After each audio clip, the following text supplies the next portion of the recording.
privilege to have you today. Thank you so much for agreeing to do our webinar this month.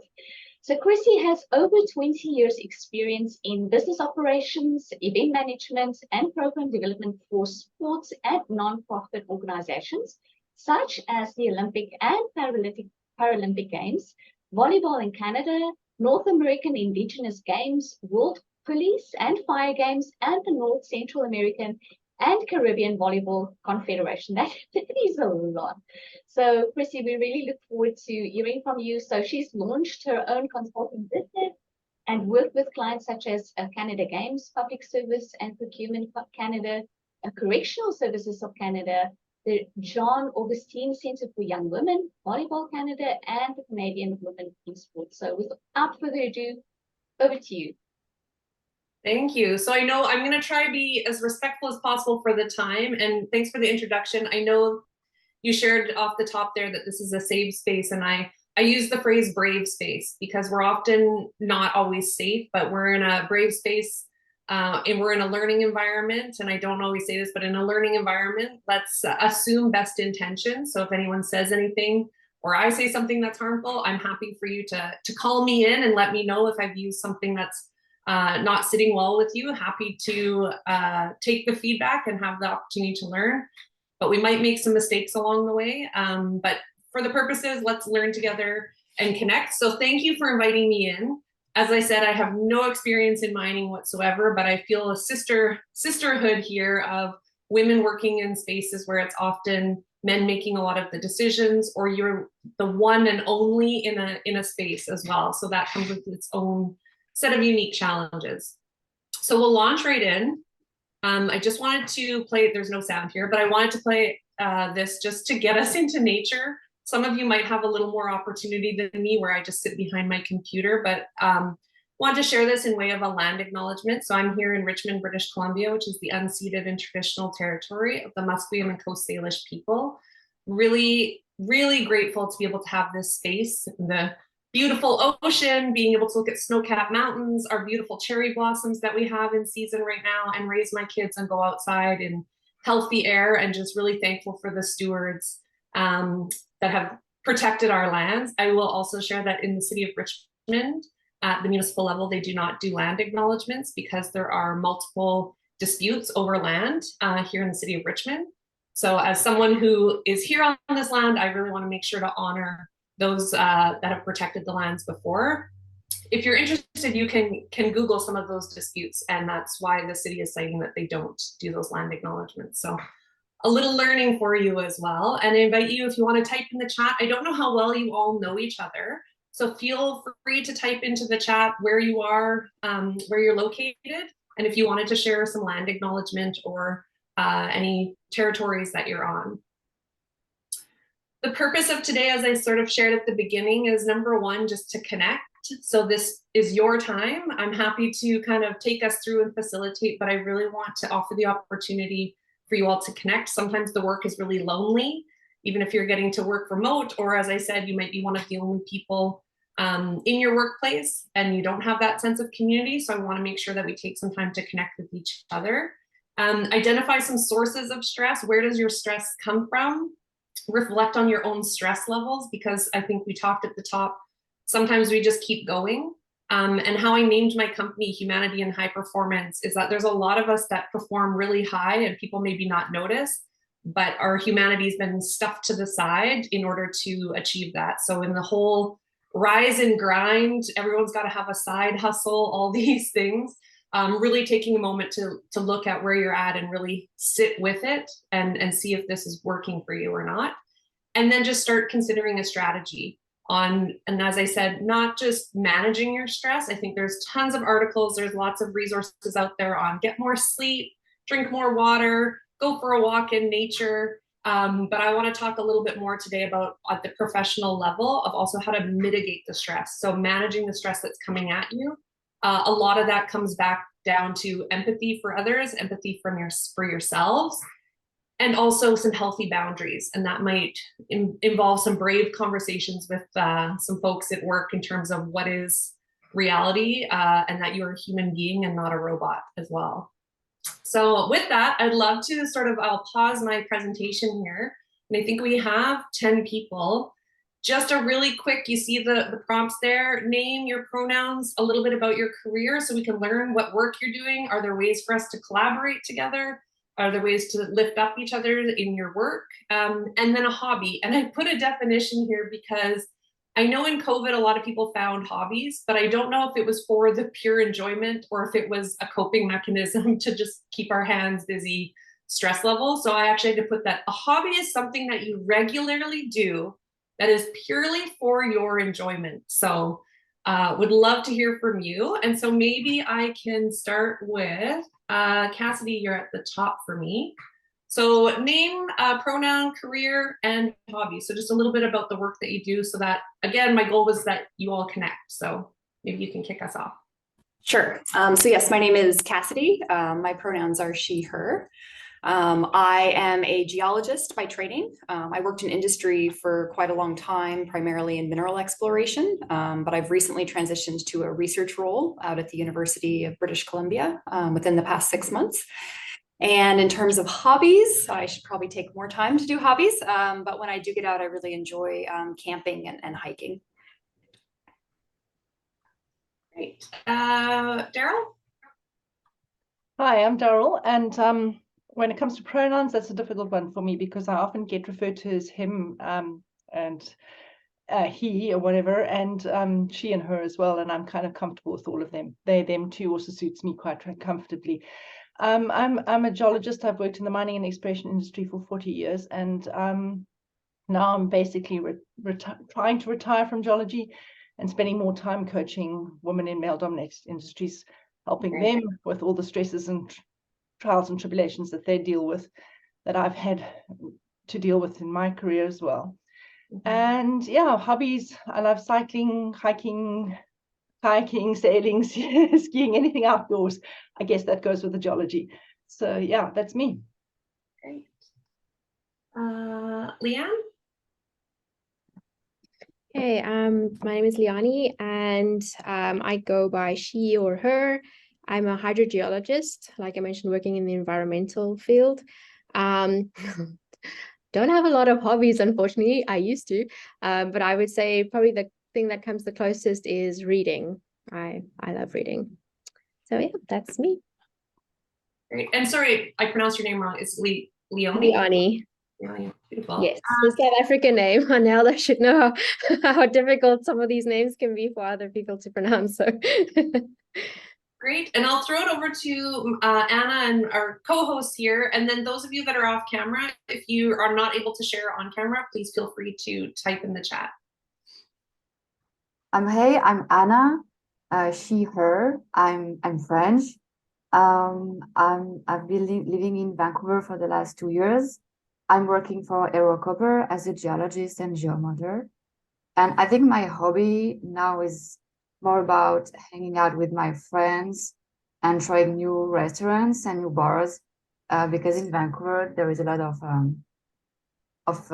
different type of food I didn't have in France. So it's good to discover these kind of things. Great. Right, over to me, I guess. Mm-hmm. So I'm Anelda van Staden, and I'm also South African, just like Liani. And like Daryl, actually, gosh, we've got quite a few South Africans on here.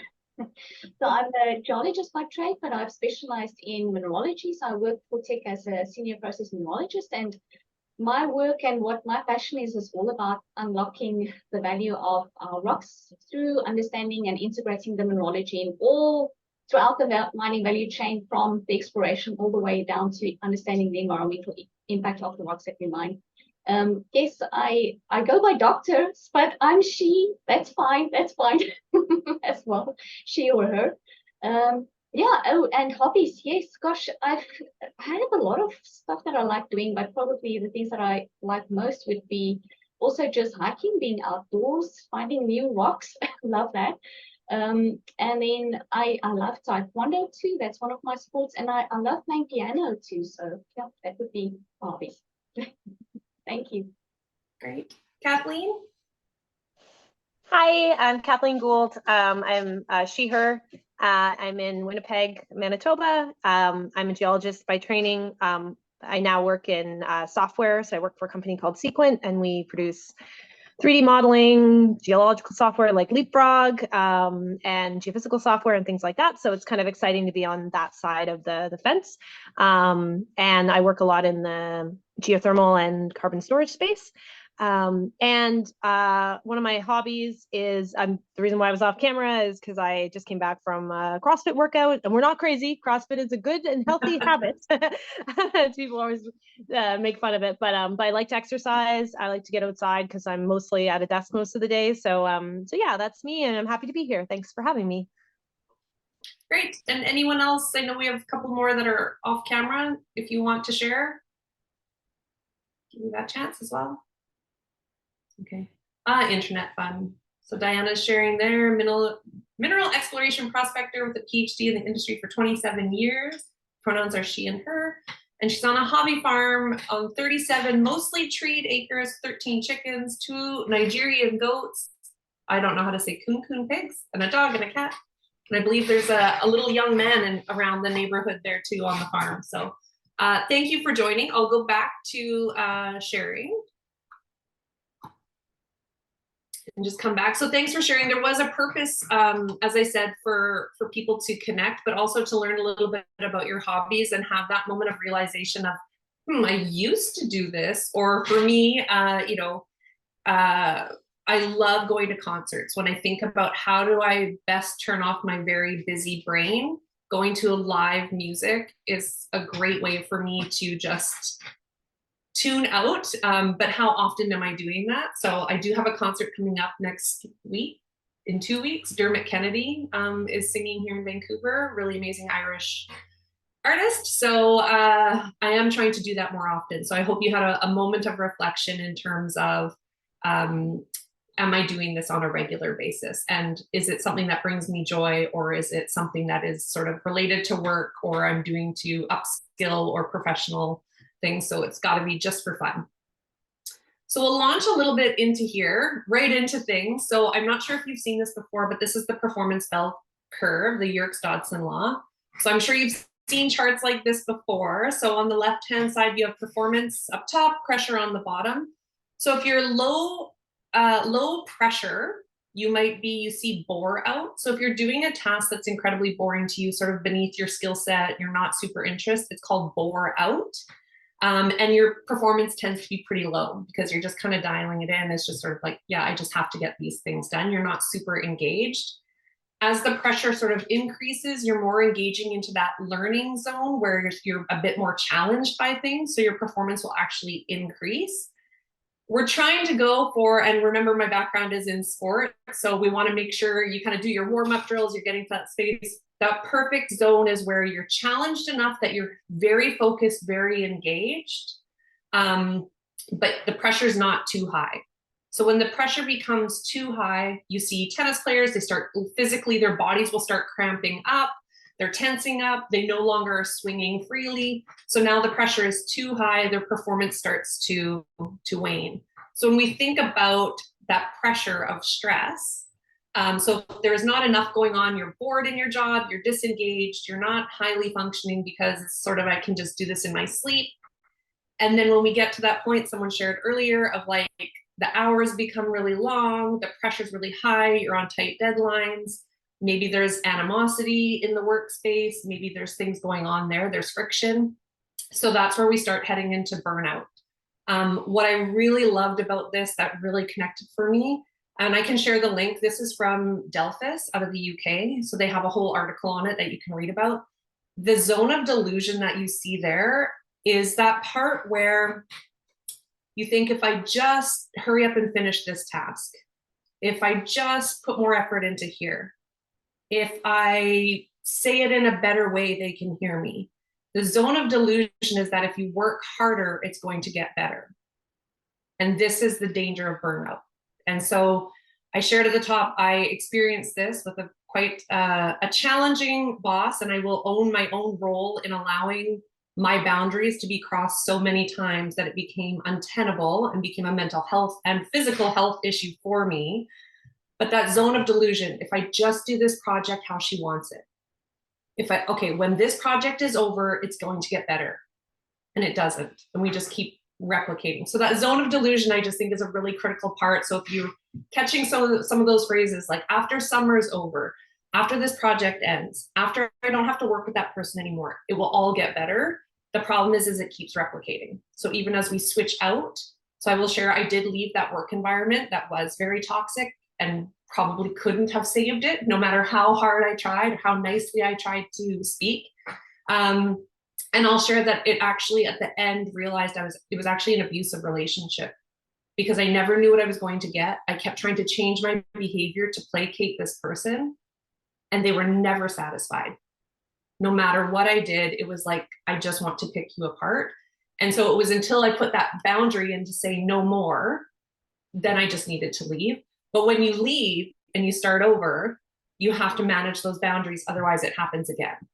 So all this to say, do check this out. I can share the link with you on the actual full article on this side, but just understanding the disengagement of bore out, and then the pressure and stress and physical not well-being when we get to the burnout stage. And you can see there's some room in here. We're pretty good on the yellow. You've got that big project that's due. You're gonna have to put in a few extra hours. That's okay.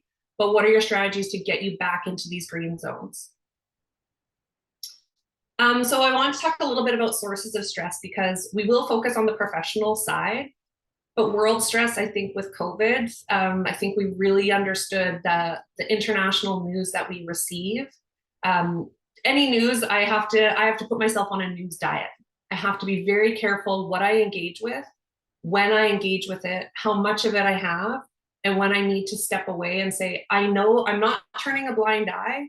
I'm not trying to avoid responsibility, but this is no longer healthy for me, because it is really damaging my well-being to hear world news. So I don't think I need to go into it, but all the bad news stories that are out in the world. And I think with COVID, we really needed to understand how much that was impacting us. On the professional side, on the personal side, if you have to drop your kids off, the traffic's bad.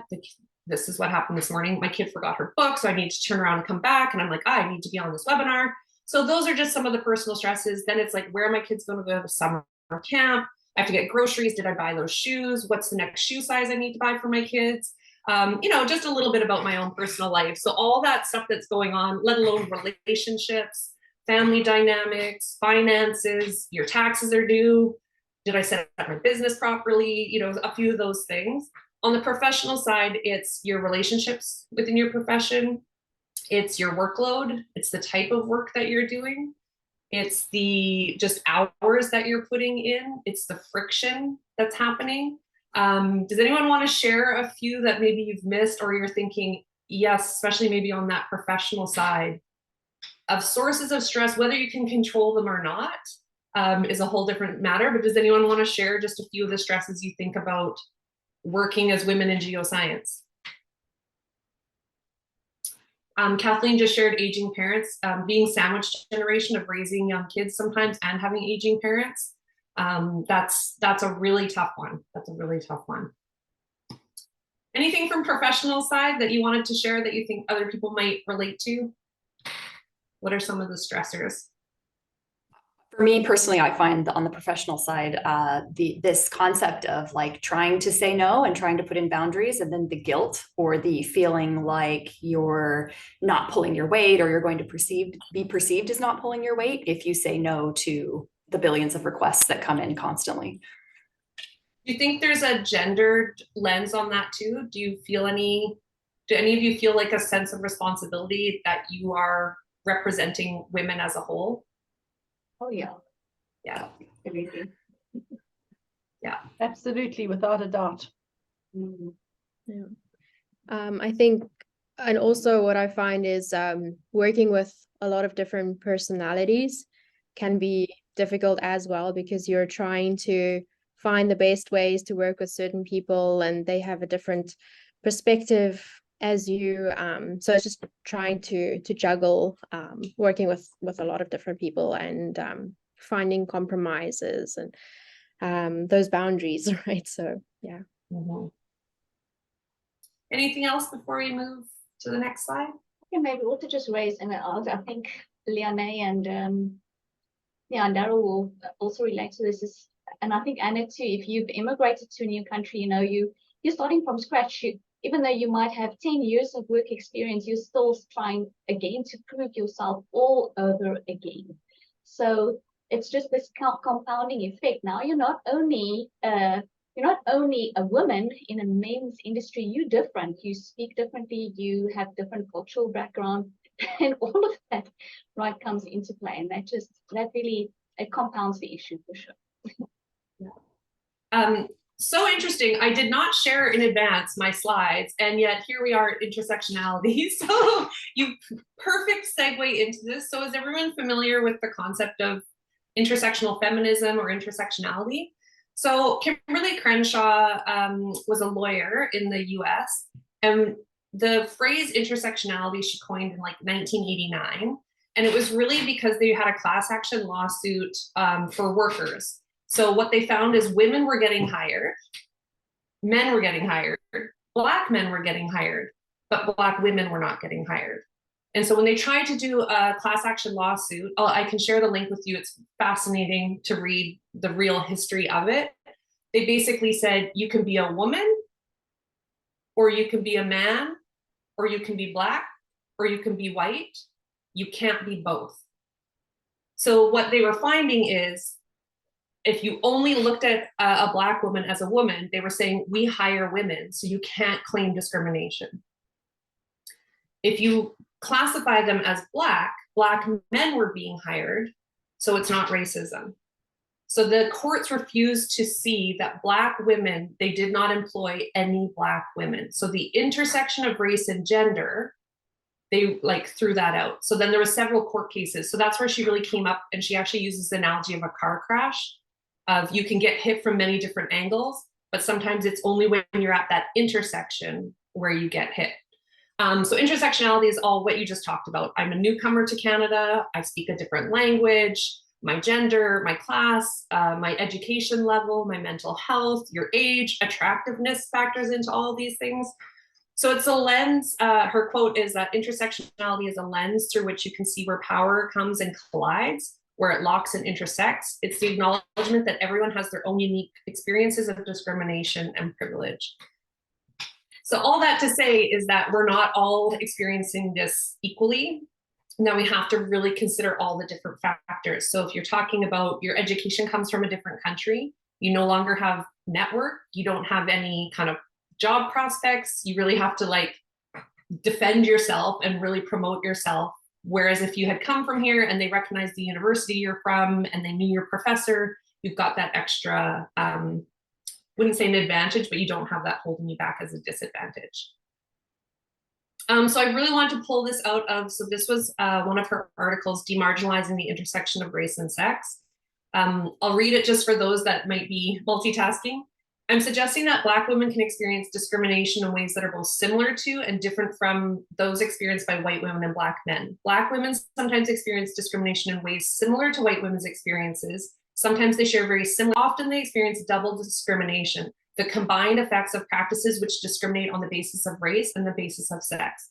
And sometimes they experience discrimination as Black women, not the sum of race and sex discrimination, but as Black women. So with that, we can put that Indigenous women, women who are not born in this country or educated in this country. We can look at ability and disability. So a really staggering fact is 50% of people who have a disability in Canada are not employed. 50%. So then if you were a white woman with a disability, that doesn't mean you're getting jobs, you're not getting promoted. So just ways for us to think about the sources of stress and how the things that are coming at you when you think about the ways in which you identify. So that sort of helps us identify where is that stress coming from, and we're experiencing it differently, even though if we're all identifying as not the dominant gender in the workplace, we have different realities that we're facing and different ways that that stress will come at us. So this is a wheel of power that's adapted from intersectionality. So at the center, we have those that have the most access to power. So rich, you speak English, you're a cisgendered man, you're a citizen of Canada.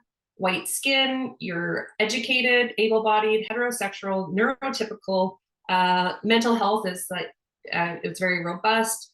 You're a slimmer body type, and I'd say that's more for the women. Men tend to have a lot more pressures on being very like muscular, that you would own property. And then as you move out to the outer circle is that if you're experiencing homelessness, poverty, you don't speak English, non-binary, if you're undocumented, your skin is darker. So you can just see all the ways in which we kind of have these different accesses. And then those are ways in which the stress is coming at us as well. Does that make sense for everyone? Do you have any questions? I kind of threw a lot at you. Any questions about intersectionality? If it was new, if it was a newer concept, or you're wondering how that plays out for you? No, but it would be great to get the references for that article if that's okay, Yeah. Chrissy, because I'd love to read more about it. I agree. I've never seen it put like that, and it makes complete sense. And it's also, even for me, I used to present on intersectionality and I just like took the definition and ran with it. And then I actually went back and said, I need to actually read her work. What was she really talking about? Where did this really come from?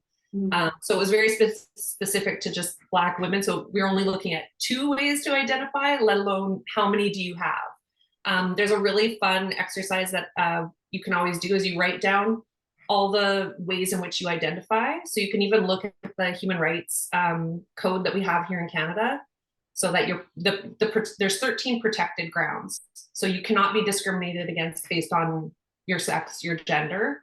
So if you write all those down and then you put 5 people that are your closest, nearest, dearest, and just see where you're similar and where you're different.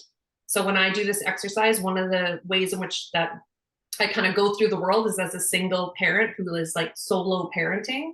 I don't have anyone in my close network that has that experience. And so when I realized I have no one in my network that's close to me, that if, you know, trouble happens, I can go to. And I realized that's such a lonely area for me because I don't have anyone who really just gets it, understands. I have to explain why that's harder, why just getting a babysitter or after school care actually isn't solving the problem that I have. It's not just daycare, that's the issue. And so I think if you do that, and you can also just see also areas where if everyone identifies the same as you, maybe there's an opportunity for learning and growth for you in getting to know people who don't have your experience.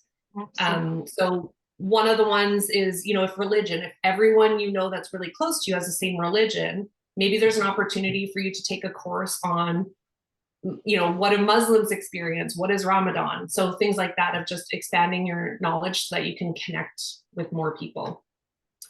Does any of this make sense in terms of we're talking about burnout and stress? Do you see where I'm going here? Are you starting to see like, these are things that are really stressing me out?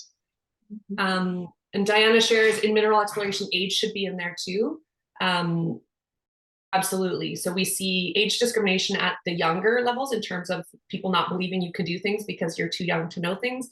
And then on the older side as well of like, well, you know, you're 65, shouldn't you have hung it up by now? Or like, you're outdated. I spoke to someone who said they weren't understanding racism. It wasn't their experience and having a really hard time understanding it. So I asked her, I said, where do you feel like people don't understand you or they're misjudging you? And she said, all these people in my office think I don't understand technology because I have gray hair. So when we pinpointed that everyone just said, oh, sorry, like this is called Teams and it's a chat and extremely condescending. And she said, because I have gray hair, I don't understand computers. And so when we connected that for her, she started to see how other people who experience discrimination, how it's something small, but just can eat away at you. So another one is, I think maybe we talked about this when I came a couple of years ago, was just on the microaggressions. Those are those small things that they say, oh, like, do you want me to carry that for you? Because I know you're small and you're a woman, so like maybe you can't do that. And it's like, really? You know, so, or just all those things like they're shocked that you speak English so well, or they're shocked you know how to do something because they weren't expecting it coming from you. So those are ways in which we can experience that friction inside of the workplace. So I just want to talk more about like the breakdown of burnout. It sounds like a few of you unfortunately have this experience and have been on this cycle before. So these are just what I'm going to go through just quickly on these slides. And then I want to make sure that we have time to discuss. So at any point, if you have a question or you want to share something, please just raise your hand.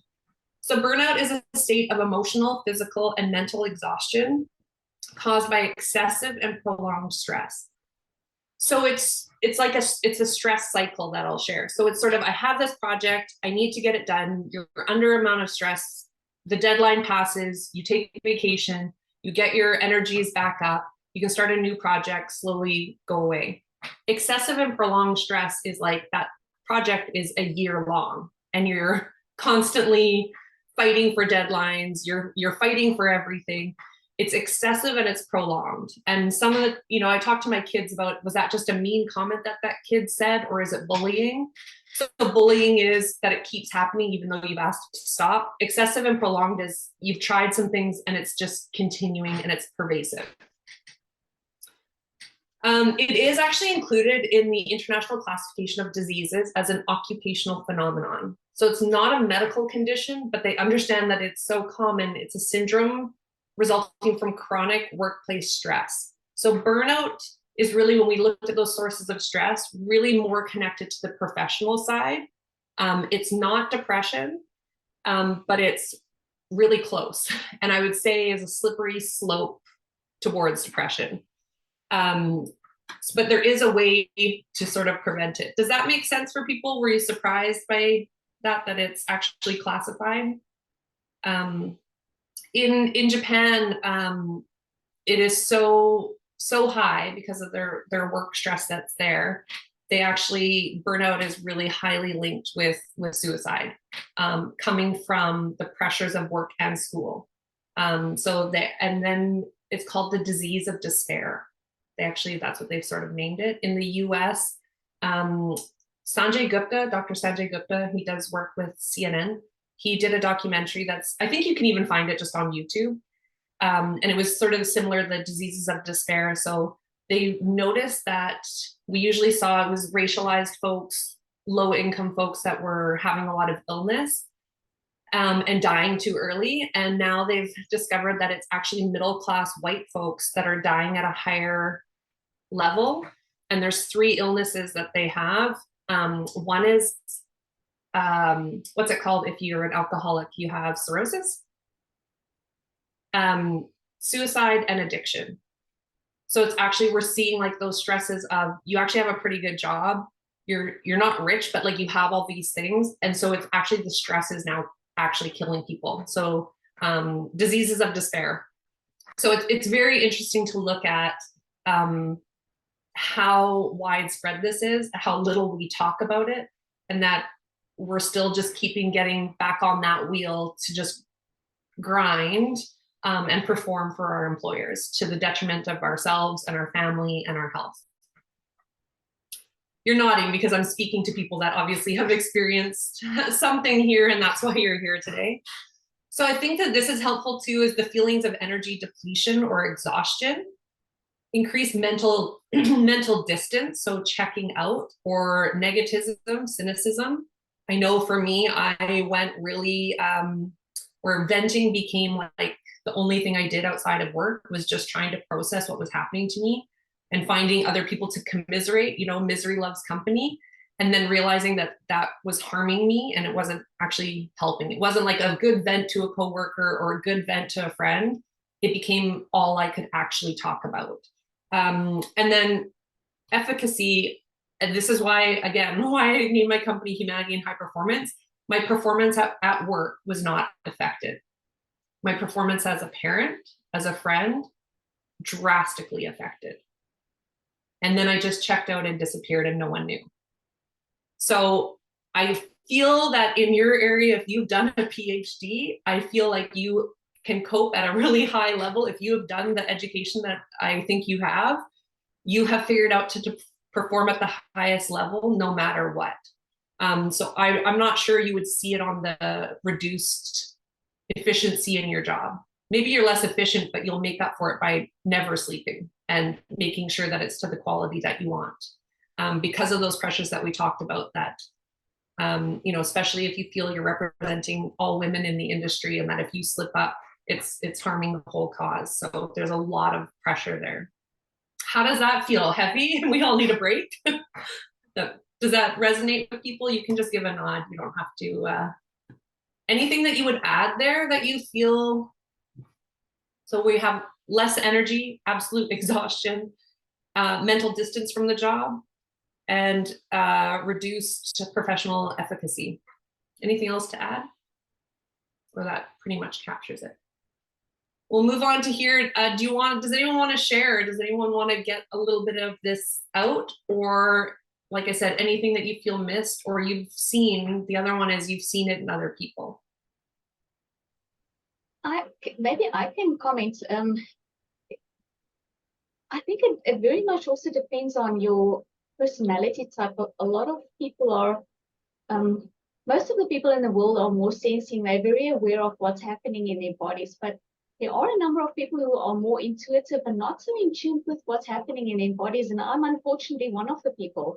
And until I drop dead, I don't really know what's going on with me. And I don't realize that I'm actually in a stress episode, if I could call it that. And that I'm anxious, although I can, I won't sleep. Yes, that's probably a good cue. But yeah, maybe that's something, I don't know what people have experienced, but certainly that's been my experience. I don't realize when I'm in this grip stress until it's too late. Mm-hmm. Yeah. And I think you bring up a really good point, because when we talk about, I don't have all the data on it, but women and heart attacks, the relationship between women and heart attacks is that I think women ignore the signs and won't seek help because they're just like, it's back pain, it's stomach pain, it's whatever. They just brush it off and just tolerate it at such a higher level. Like that pain threshold that we have harms us, because then it waits until, and I'll share, when I was working, I only worked at the place for a year and a half.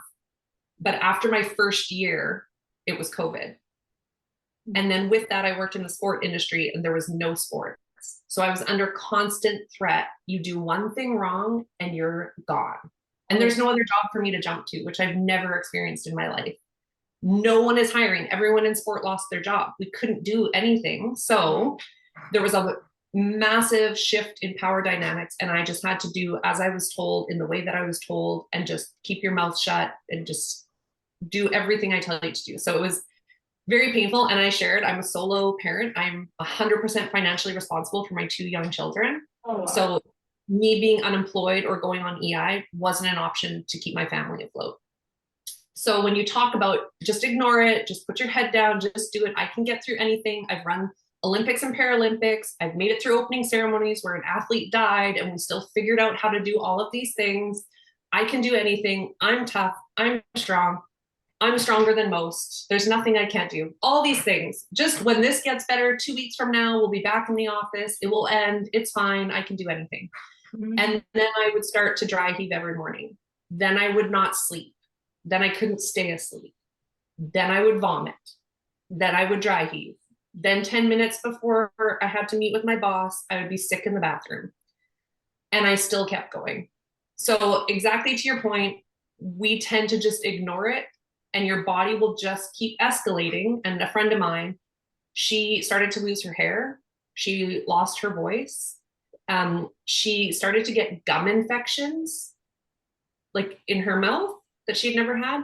They found that she had a cyst on her head that she didn't know was there and was lying dormant until it started to just have toxic. It literally, she was so filled with toxicity from her workplace, her body was doing everything possible to get it out. This is a near and dear friend. And the only reason I escaped my experience was because she said, you're too quiet. She lives across the country.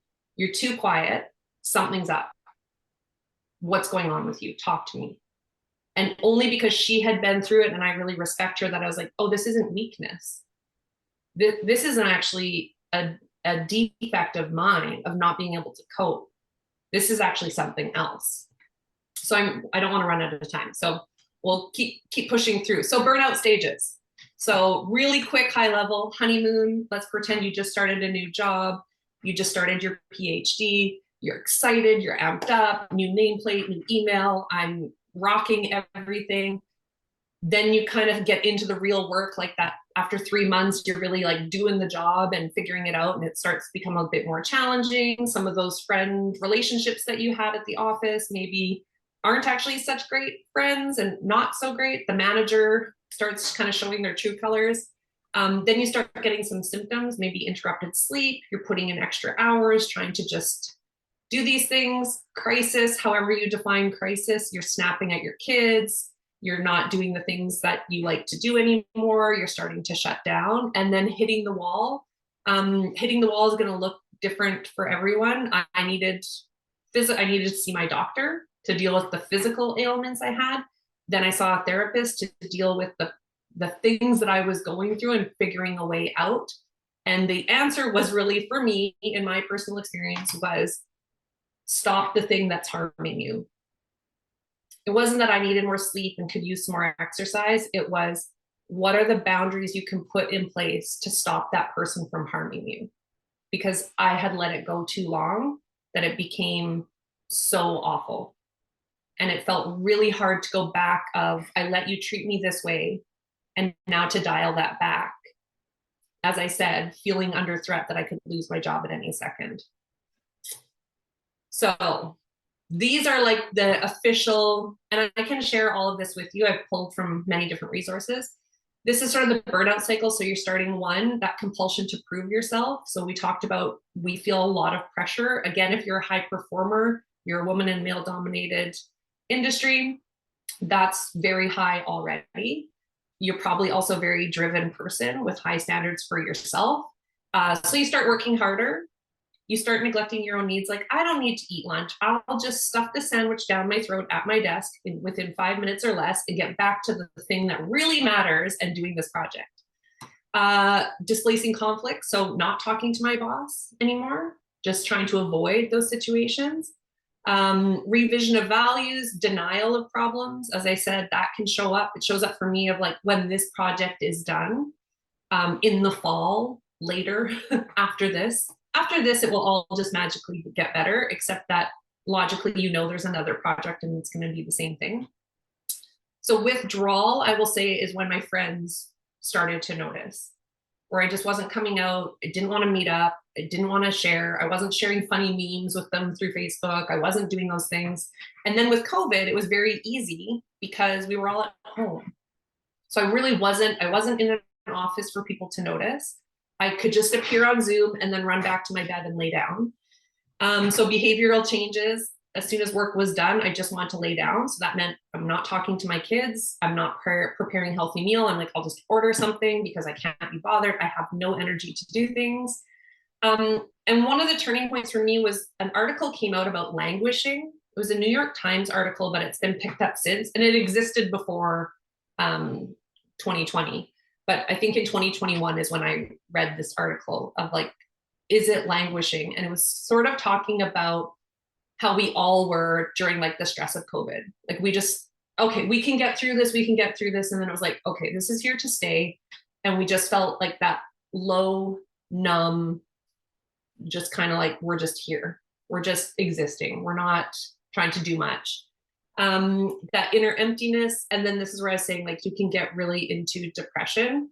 What I want to share about burnout syndrome is I did leave. I did get therapy. I did get a lot better. I got a lot stronger. I found a different place to work. I actually switched industries and worked in equity, diversity, and inclusion because I just thought, I just want more people to be safe at work. And I want, when we talk about inclusion, when we talk about all the careers, everything, I actually want that to mean every person, no matter their identity. So started doing that, but very quickly fell back into the, I'm going to save the world, so I better work really hard and do all the things. And so then it was putting extra hours. Then it was 14 hours a day. I should get up at 6 a.m. so I can start doing these things because this project really matters. And then I need to make sure I have a next project lined up. So doing all of those things. And then what I would say with the burnout syndrome, I feel like you don't actually start at level 1 again. You probably start up here. So even though you've healed out of it, you don't go back to a zero baseline because you've already been there. You very quickly escalate back up through. So then very quickly, when I started to see a little bit of I'm not doing anything but working and doing bare minimum as a parent, I was, uh-oh. And I needed to take some steps to get back down to a healthier spot. How's this resonating? If you don't have to share, if you had to pick where you are on here, what's the highest you've been? So this is 12.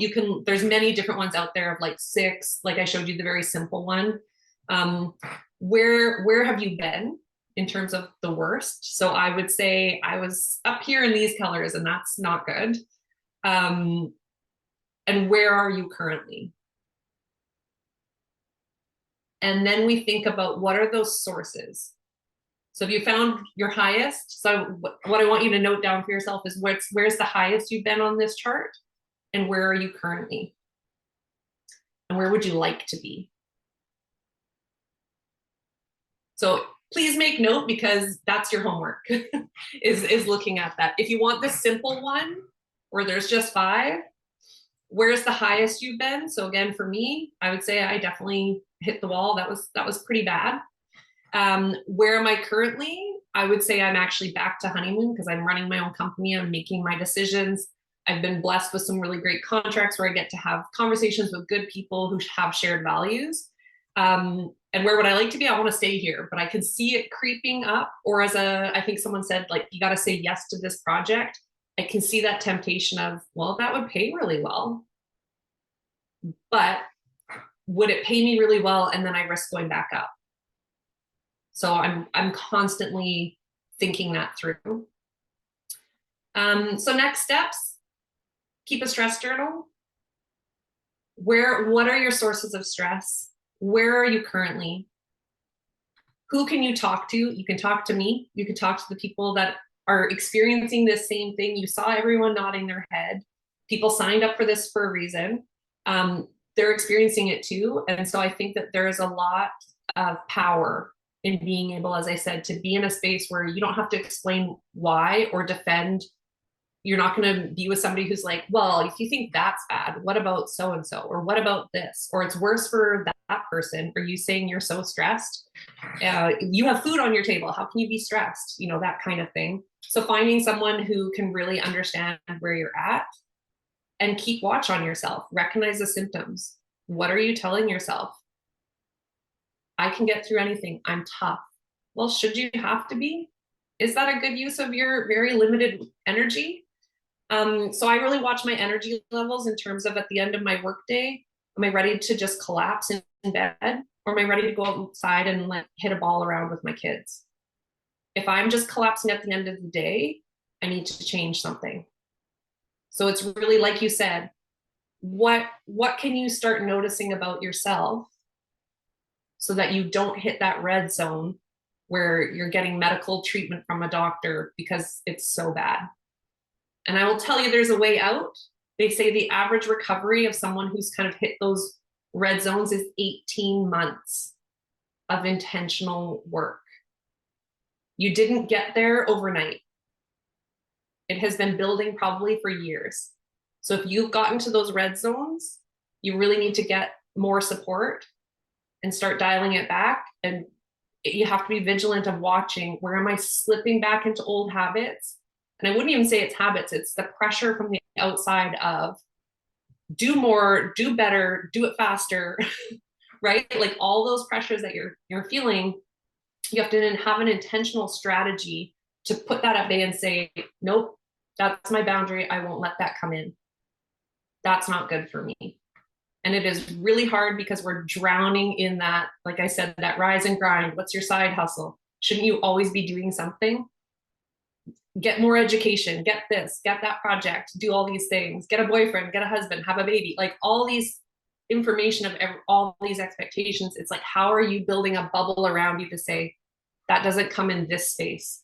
This is my healthy space. This is for me, my family, however you define your family, friends, everything. I want to be a great mother. I want to be a great friend. I want to be a great family member. I want to just be a healthy person. I don't want to have that in my life. So where are those boundaries that you're going to set? And like I said, it might take 18 months, it might take 2 years, but you can do it. You can get back into that green zone. I've done it. I'm here to help guide you. You can consider me a friend and a colleague. Don't ask me anything scientific, but this stuff, I will talk about this forever. And building that strategy and accountability partners. Is there even someone on this call that you can say, hey, that was tough for me to go through today. I got some feelings. Let's check in 2 weeks.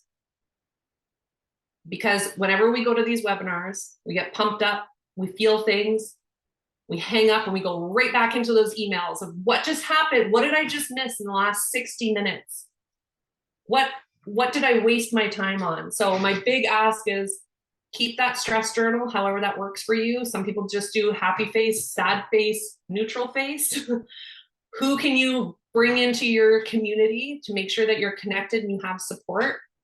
And just watch yourself. Really take notice of, how are you eating? How are you sleeping?